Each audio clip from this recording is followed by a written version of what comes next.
Palaces royal construction start हुआ 2009 में। Total 88 floors, 320 metre ऊंची। लोधा वर्ल्ड 1 काम शुरू हुआ 2011 में। Total number of floors 117। Kohinoor square काम शुरू हुआ 2010 में। Total number of floors 52। इन सारी बिल्डिंग्स में एक चीज़ कॉमन है कि ये बिल्डिंग्स ऑलमोस्ट 10 साल से अंडर कंस्ट्रक्शन है और इनमें से एक भी बिल्डिंग आज कंप्लीट नहीं है। बेसिकली ये मुंबई के कुछ स्काई स्क्रैपर्स हैं जो जब अनाउंस किए गए थे तब पूरी दुनिया में सबसे ऊंची कुछ बिल्डिंग्स में से होंगे ऐसी चर्चा थी और 3-4 साल में बन जाएंगे ऐसा अनुमान भी था। लेकिन ज़्यादातर बिल्डिंगें अभी भी अंडर कंस्ट्रक्शन है। मुंबई को स्काई स्क्रैपर्स का शहर माना जाता है, लेकिन आप मुंबई की कोई भी अगर स्काई स्क्रैपर वीडियो देखोगे तो उसमें ज़्यादातर आपको सिर्फ क्रेन्स अंडर कंस्ट्रक्शन बिल्डिंगें नज़र आएगी।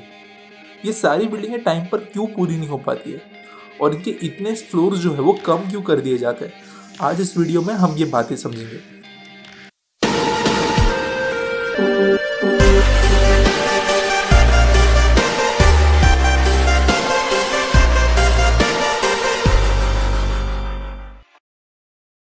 दोस्तों, मुंबई में बिल्डिंग्स का काम टाइम पर पूरा ना होने के पीछे जो सबसे बड़ा रीज़न है वो है बिल्डिंग्स का होल्ड पर जाना, यानी इनका काम रुक जाना। और इसमें जितना हाथ बिल्डर का है उससे भी ज़्यादा हाथ जो है वो गवर्नमेंट बॉडीज़ का है, जिसके अंदर सबसे ऊपर जो है वो एयरपोर्ट अथॉरिटी ऑफ इंडिया और दूसरी BMC आती है। दोस्तों, मुंबई में हो ये रहा है कि बिल्डर्स जो है वो अरबों रुपए की कीमत चुका कर कुछ ज़मीनें खरीदते हैं जो ज़्यादातर साउथ मुंबई की पुरानी मिल्स थी। और ये जो एरिया है वहाँ पर FSI यानी फ्लोर स्पेस इंडेक्स बहुत ज़्यादा है। फ्लोर स्पेस इंडेक्स अगर आपको एक सिंपल भाषा में सिखाओ तो अगर कोई एरिया में 4 का FSI आपको गवर्नमेंट दे रही है और आपके पास वहाँ पर 1000 स्क्वायर फीट का प्लॉट है तो आप वहाँ पर 4000 स्क्वायर फीट का जो है वो कंस्ट्रक्शन कर सकते हैं। तो फिर आप चाहे तो 1000 के 4 फ्लोर बना सकते हो या फिर 500 स्क्वायर फीट के आप 8 फ्लोर बना सकते हो। और इसके अंदर साथ साथ पार्किंग, रेफ्यूज एरिया एक्सेट्रा के हिसाब से भी टोटल फ्लोर एरिया आपका चेंज होते रहता है।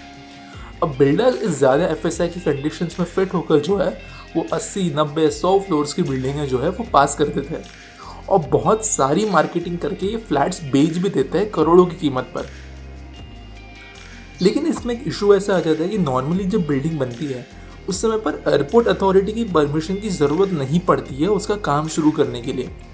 और मुंबई जैसे शहर जहाँ पर एयरपोर्ट ठीक सिटी के सेंटर में आता है वहाँ पर अनेक बार एयरपोर्ट अथॉरिटी बाद में मुश्किलें खड़ी कर देती है। जब कोई प्लेन एयरपोर्ट पे लैंड या एयरपोर्ट से टेक ऑफ कर रहा होता है तो वो एक सिंपल स्लोप फॉलो करता है। अगर कोई भी चीज़ इस स्लोप की लाइन के ऊपर आती है तो वो प्लेन के साथ में क्रैश हो सकता है।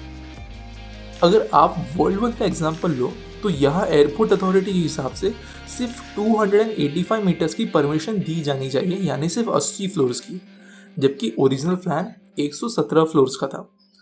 अब कोई भी बिल्डिंग इसके ऊपर जाने की कोशिश करती है तब एयरपोर्ट अथॉरिटी उन पर स्टे लाती है और सालों तक कोर्ट में जो है वो मामला फंसा रहता है और ज़्यादातर इसमें जीत एयरपोर्ट अथॉरिटी की ही होती है।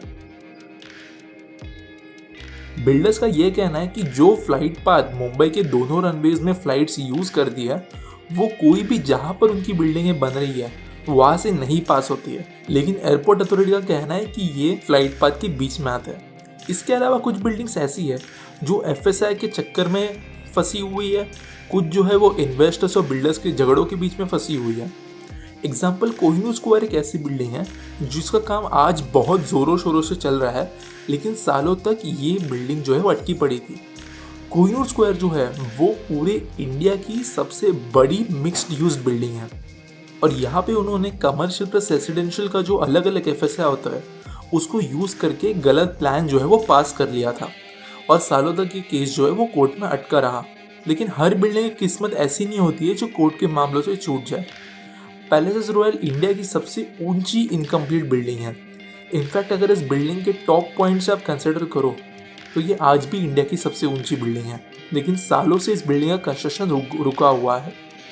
10 से लेके 50 करोड़ रुपए तक के फ्लैट जो है बिक चुके हैं और लोग जो है ऑलमोस्ट पूरा पैसा जो है वो चुका चुके हैं।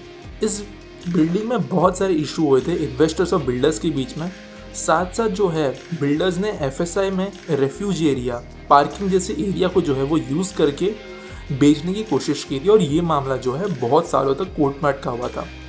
आखिर 2019 में कोर्ट ने डिसीजन ये दिया कि जो बिल्डिंग है उसे पूरी तरह से ऑक्शन कर दिया जाए और जो 918 करोड़ रुपए का कर्ज इस बिल्डिंग का बैंकों के पास पड़ा हुआ है वो रिकवर कर दिया जाए। इसके साथ जो जो पैसे फ्लैट ओनर्स दे चुके हैं इस बिल्डिंग के लिए उन्हें 10.5% इंटरेस्ट के हिसाब से उनके पैसे जो है वो पूरी तरह से लौटा दिए जाए। सबसे दुखद कोई बिल्डिंग अगर इस लिस्ट में है तो वो है इंडिया टावर। ये बिल्डिंग जो है वो दुनिया की दूसरी सबसे ऊंची बिल्डिंग होने वाली थी।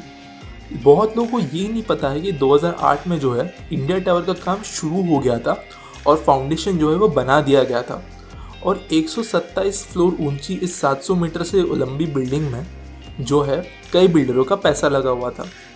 लेकिन 3 साल बाद कोर्ट में एयरपोर्ट अथॉरिटी के साथ लड़ने के बाद वजह से काफ़ी सारे इन्वेस्टर्स का इसमें से जो है विश्वास उठ गया और आखिर में इस बिल्डिंग को कैंसिल कर दिया गया। दोस्तों मुंबई में जो है भारत के सबसे ज़्यादा स्काई स्क्रैपर्स है, लेकिन सबसे ज़्यादा स्काई स्क्रैपर्स होल्ड पर भी मुंबई में है। उम्मीद करते हैं कि किसी दिन बिल्डर्स, बीएमसी, एयरपोर्ट अथॉरिटी सब मिलकर कोई परमानेंट सॉल्यूशन तक पहुंचेंगे और हमें मुंबई में वर्ल्ड क्लास प्रोजेक्ट जो है पूरे होते हुए भी दिखेंगे। वीडियो अच्छा लगा है तो लाइक ज़रूर करना, सब्सक्राइब ज़रूर करना और प्लीज़ कमेंट करना कि अगले वीडियो का टॉपिक जो है वो आपके हिसाब से क्या होना चाहिए।